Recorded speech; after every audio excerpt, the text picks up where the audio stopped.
সবাইকে জয় যিশু। আমাদের মহান প্রেমময় পিতা প্রভু যীশু খ্রিস্টের নামে আজকে রাত্রিতে আমি সবাইকে স্বাগত জানাই। আসুন আমরা আজকে ঈশ্বরের বাক্য পাঠ করি এবং আমরা প্রার্থনা যাই। আমরা আজকে পাঠ করব যোহন লিখিত সুসমাচার তার 8 অধ্যায় 12 পদ এবং মথি লিখিত সুসমাচার তার 15 অধ্যায় 14 পদ। এখানে দুটি বাক্য দুই ধরনের কথা বলে। আমরা দেখি যে যোহন লিখিত সুসমাচার 8 অধ্যায় 12 পদে বলে, যিশু বলেন, আমি জগতের জ্যোতি। আর মথি লিখিত সুসমাচার 5 অধ্যায় 14 পদে বলে, তোমরা জগতের দীপ্তি। অর্থাৎ এখানে আমরা দেখি যিশু নিজেকে জগতের জ্যোতি বলছেন এবং আমাদেরকে বলছেন তোমরাও জগতের দীপ্তি। অর্থাৎ এই জ্যোতি আর দীপ্তি আমরা এই বিষয়ে আজকে আমরা আলোচনা করব। অর্থাৎ ঈশ্বর যারা ঈশ্বরে যারা বিশ্বাস করে, যারা যিশুকে বিশ্বাস করে, তাদের প্রত্যেককে ঈশ্বর তার সন্তান হওয়ার অধিকার দিয়েছেন এবং সেই অধিকারের সাথে সাথে তিনি তাদেরকে জগতের দীপ্তি বলে, তোমরা জগতের দীপ্তি বলে তাদেরকে বলেছেন। আসলে আমরা দেখি জ্যোতি বা দীপ্তি আমাদেরকে কিভাবে আমরা জ্যোতি বা দীপ্তির সামনে আমরা কিভাবে সাহায্য পাই। অর্থাৎ জ্যোতি বা দীপ্তি এই জগতে কিভাবে আমাদেরকে হেল্প করে সেটা আমরা দেখব। আমরা এখানে দেখি যে জ্যোতি বা আলোর যে কিছু গুণ রয়েছে না, আলো কেন আমরা জ্যোতি বলছি, আবার অন্ধকারকে আমরা অন্ধকার বলছি, সেই জ্যোতির কিছু বৈশিষ্ট্য রয়েছে। সেই বৈশিষ্ট্যগুলো আমরা আজকে লক্ষ্য করব। আর ঈশ্বর চান যেন সেই সমস্ত বৈশিষ্ট্যগুলি আমাদের মধ্যে থাকে। তাই আমরা দেখি যে জ্যোতি আমাদিগকে কি করে। জ্যোতির প্রথম কাজ হচ্ছে আমাদিগকে পথ দেখায়। আমরা যখন অন্ধকারে থাকি বা আমরা যখন পথ চিনি না, সেই জায়গায় আমাদেরকে কি আলো আমাদিগকে পথ দেখায়, জ্যোতি আমাদিগকে পথ দেখায়, যাতে আমরা সঠিক পথে আমরা যেতে পারি।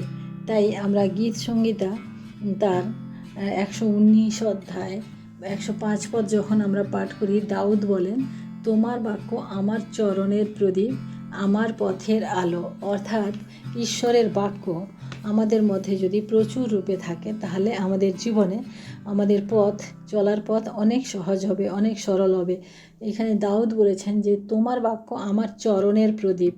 অর্থাৎ তিনি ঈশ্বরের বাক্যকে তিনি আলো হিসেবে দেখেছেন এবং আমার পথের আলো, আমাকে পথ দেখিয়ে সেই বাক্য আমাকে নিয়ে যায়।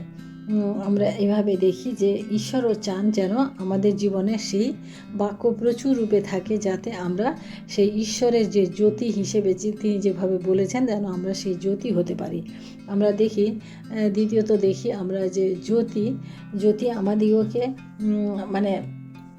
কি দেখায়, আমাদেরকে সামনের কিছু আমাদেরকে প্রতিফলিত করে দেখায় না, আমাদেরকে প্রতিফলন দেখায়। যে আমরা গালাতীয় তার 4 অধ্যায় 19 পদ যখন পাঠ করি, তখন দেখি, তোমরা তো আমার বৎস, আমি পুনরায় তোমাদিগকে লইয়া প্রসব যন্ত্রণা ভোগ করিতেছি, যাবৎ না তোমাদিগকে খ্রিস্টে মূর্তিমান হয়।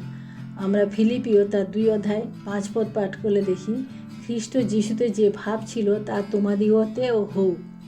আমরা দেখি যে এখানেও একই কথা বলা হচ্ছে যে ঈশ্বর চান যে আমরা একবার মুক্তি পেয়েছি, আমরা পুনরুত্থিত হয়েছি, কিন্তু তিনি বলেন যে তাও তিনি আমাদের জন্য কষ্ট পাচ্ছেন। তার কারণ আমরা যে ভাব ঈশ্বর আমাদিগকে যেভাবে থাকতে চেয়েছেন, আমাদেরকে যেভাবে হতে বলেছেন, সেভাবে কিন্তু আমরা হচ্ছি না, কারণ আমাদের জীবন দ্বারা কেউ আলোকিত হচ্ছে না। সেই জন্য বলছে যে যতক্ষণ না ঈশ্বর আমাদের মধ্যে মূর্তিমান হন, আর আসলে ঈশ্বর যখন আমাদের মধ্যে থাকবেন, তাহলে আমাদের সেই স্বভাব কীরকম হবে, আমাদের ব্যবহার কীরকম হবে, সেটা ঈশ্বর দেখতে চান। তাই ফিলিপিও 2 অধ্যায় 5-এও তিনি সেই কথা বলেন যে খ্রিস্ট যিশুতে যে ভাব ছিল সেই ভাব যেন আমাদের মধ্যে থাকে। কারণ সেই ভাবটা জ্যোতি যেরকম একটা জিনিসের উপরে পড়লে প্রতিফলিত হয় না, প্রতিফলিত হয়, সেরকম ঈশ্বরও চান যে ঈশ্বরের যে ভাব সেটা যদি আমাদের জীবনে থাকে, আমরাও যেন সেইভাবে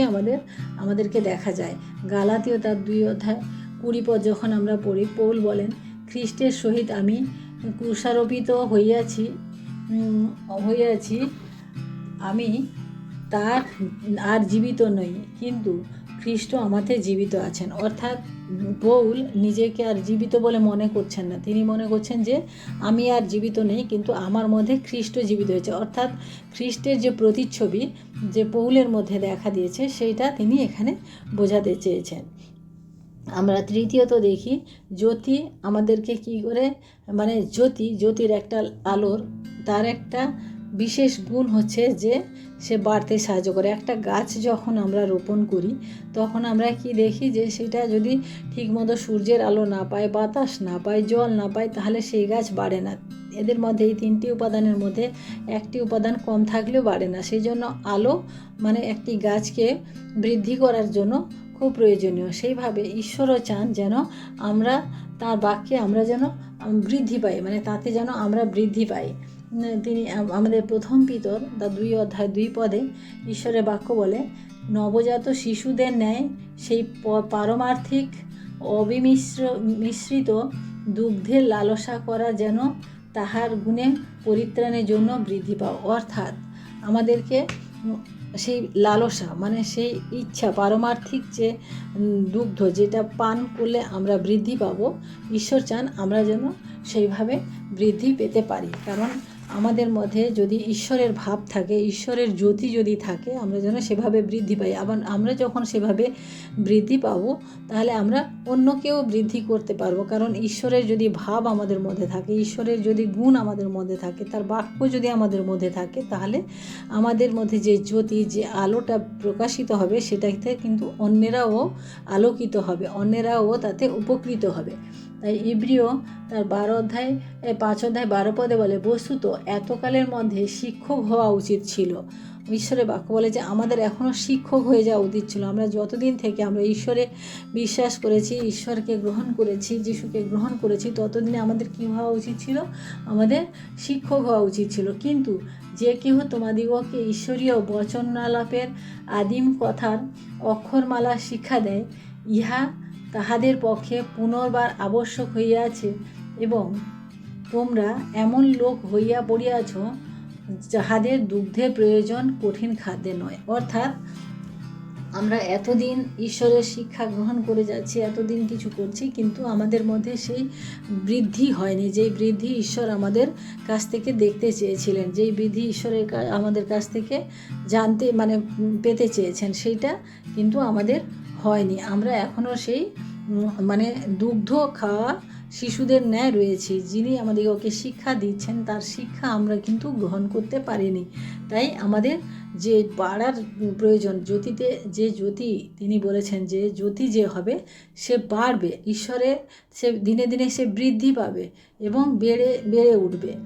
আমরা জ্যোতির আরেকটি গুণ দেখি যে জ্যোতি কী হয়, সোজা পথে চলে না, জ্যোতি কখনো এঁকে বেঁকে চলে না। আলো সব সময়, আমরা আলোর এটা বৈশিষ্ট্য আমরা জানি, আলোর একটা গুণ যে আলো সোজা পথে চলে। তাই ফিলিপিও তার 2:15 বলে, যেন তোমরা অনিন্দনীয় ও অমায়িক হও, এই কালের সেই কুটিল ও বিপথগামী লোকদের মধ্যে ঈশ্বরের নিষ্কলঙ্ক সন্তান হও, যাহাদের মধ্যে তোমরা জগতে জ্যোতির্গণের ন্যায় প্রকাশ পাইতেছ। অর্থাৎ এখানেও বলছে যে জ্যোতির ন্যায় আমরা যেন প্রকাশ পাই।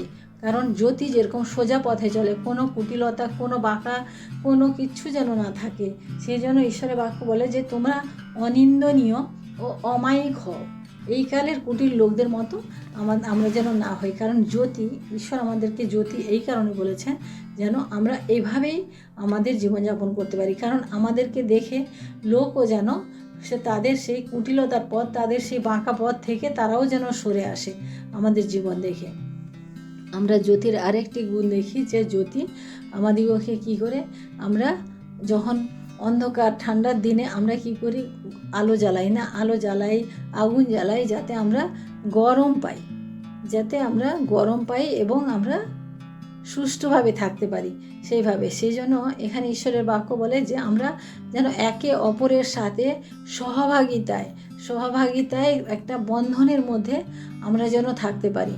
সেই জন্য ঈশ্বরের বাক্য বলে যোহন লিখিত সুসমাচার তার 1 অধ্যায় 7 পদ আমরা পাঠ করলে পাবো, তিনি সাক্ষ্যের জন্য আসিয়াছিলেন যেন সেই জ্যোতির বিষয়ে সাক্ষ্য দেন, যেন সকলে তাহার দ্বারা বিশ্বাস করে। অর্থাৎ যে জ্যোতি আমাদের মধ্যে, যে সহভাগিতা আমাদের মধ্যে তিনি দিতে চেয়েছেন বা তিনি দিয়েছেন, সেই সহভাগিতার কারণে আমরা যেন একে অন্যের সাথে আমরা যেন এক করে নিতে পারি, একে অন্যকে যেন আমরা আমাদের কাছে আনতে পারি, সেই সাক্ষ্যই তিনি দিয়েছেন সেই জ্যোতির্গণের জন্য, অর্থাৎ আমাদের জন্য।